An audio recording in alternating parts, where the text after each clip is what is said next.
భారత రాజ్యాంగమే నేడు భారతదేశానికి దిశానిర్దేశం చేసే అమూల్యమైన వ్యవస్థ అని ఆంధ్ర మాల మహానాడు వ్యవస్థాపక అధ్యక్షులు సిద్ధాంతుల కొండబాబు పేర్కొన్నారు. స్థానిక సూర్యకళ మందిర్లో నిర్వహించిన భారత రాజ్యాంగమే దళితుల అజెండా బహిరంగ సమావేశం నిర్వహించారు. ఈ సందర్భంగా కొండబాబు మాట్లాడుతూ దళితులకు జరుగుతున్న అన్యాయాలు అక్రమాలపై నిరంతర పోరాటం చేసి అన్యాయానికి గురైన బాధితులకు బాసుడిగా నిలవడం జరుగుతుందని ధైర్యం చెప్పారు. దళిత మైనార్టీలపై జరుగుతున్న దాడుల నియంత్రణకు తమ సంస్థ పోరాడుతుందని, దళితుల సమాజంలో ఎవరికీ తీసుకోకుండా జీవించడమే ప్రధాన లక్ష్యంగా ముందుకు సాగుతున్నట్లు ఆంధ్ర మాల మహానాడు రాష్ట్ర వ్యవస్థాపక అధ్యక్షులు సిద్ధాంతుల కొండబాబు తెలిపారు. కాకినాడలో ఆంధ్ర మాల మహానాడు ఆధ్వర్యంలో ఉన్న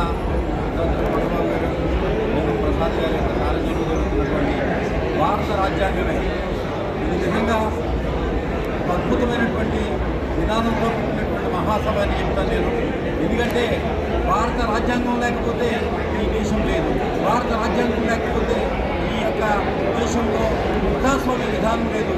భారత రాజ్యాంగం లేకపోతే ఈ దేశంలో ఉన్న ఎస్సీ, ఎస్టీ, బీసీ, మైనారిటీ కులాలతో పాటు అగ్రకులాల్లో వెనుకబడిన వాళ్ళ యొక్క మనుగడ కూడా లేదనేటువంటి సత్యం.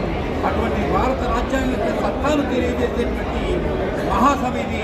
అంతేకాకుండా కొంతమంది కులతత్వవాదులు, మతతత్వవాదులు హమారా ప్రసాద్ లాంటి కుక్కలు మరుగుతున్నటువంటి బాబాసాహెబ్ అంబేద్కర్ రాజ్యాంగం ఒక్కడే రాయలేదనేటువంటి దానికి ఈ సభ ఒక సవాలు విసురుతుంది. బాబాసాహెబ్ అంబేద్కర్ ఒక్కడే ఈ రాజ్యాంగాన్ని రాసి 2 సంవత్సరాల 11 నెలల 18 రోజుల పాటు శ్రమించి ఈ దేశానికి ఇచ్చినటువంటి కోహినీర్ వజ్రం ఈ భారత రాజ్యాంగం అని చెప్పి మనం చేస్తూ అటువంటి భారత రాజ్యాంగాన్ని రక్షించుకున్నట్లయితే ఈ దేశం రక్షించబడుతుందని కోరుతూ ఈ మహాసభ కార్యక్రమాన్ని నిర్వహించినటువంటి సోదరులకి ప్రత్యేక జైవ్యం తెలియజేస్తున్నాను. జై భీమ్, జై భారత్. జాతీయ మాల మహానాడు నేతృత్వంలో ఆంధ్ర మాల మహానాడు ఆధ్వర్యంలో భారత రాజ్యాంగమే దళితుల ఎజెండా అనే సభను సూర్యకళ మందిరంలో ఈనాడు నిర్వహించడం జరిగింది. భారత రాజ్యాంగం పట్ల మనవాదులు తూట్లు పొడుస్తూ ఎస్సీ, ఎస్టీ, బీసీ, మైనార్టీ, ముస్లిం, క్రైస్తవుల మీద దాడులు జరుపుతూ అందులో రాజ్యాంగంలో పొందుపరిచిన హక్కులను కాలరాస్తుంటే చూస్తూ ఊరుకోము. తస్మాత్ జాగ్రత్త. ఎక్కడి నుంచైనా సరే మన ఆంధ్రప్రదేశ్లో ఉన్నటువంటి ఎస్సీ, ఎస్టీ, బీసీ, మైనార్టీలందరూ కూడా కలిసి ఐక్యంగాను పోరాటం చేయాలని, భారత రాజ్యాంగంలో కల్పించిన ప్రతి హక్కును కూడా మనం ఆస్వాదించుకోవాలని చెప్పేసి సందర్భంగా తెలియజేస్తున్నాము.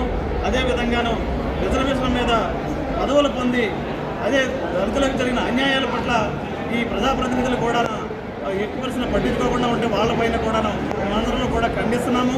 ఇక మీదట బాబాసాహెబ్ అంబేద్కర్ పెట్టినటువంటి రాజ్యాంగం ఏదైతే ఉందో ఆ రాజ్యాంగంలోని రిజర్వేషన్ మీద పొందిన ఎమ్మెల్యేలు, ఎంపీలు ఎవరైతే ఉన్నారో ఏ దళితుడికైతే రిజర్వేషన్ మీద పదవి పొంది ఇబ్బందులు కలిగినాయో ఆ ఇబ్బందులు తీర్చకపోతే మా దృష్టిలోని రిజర్వేషన్ కోటాకి వారు అనర్హులని సందర్భంగా తెలియజేస్తున్నాము.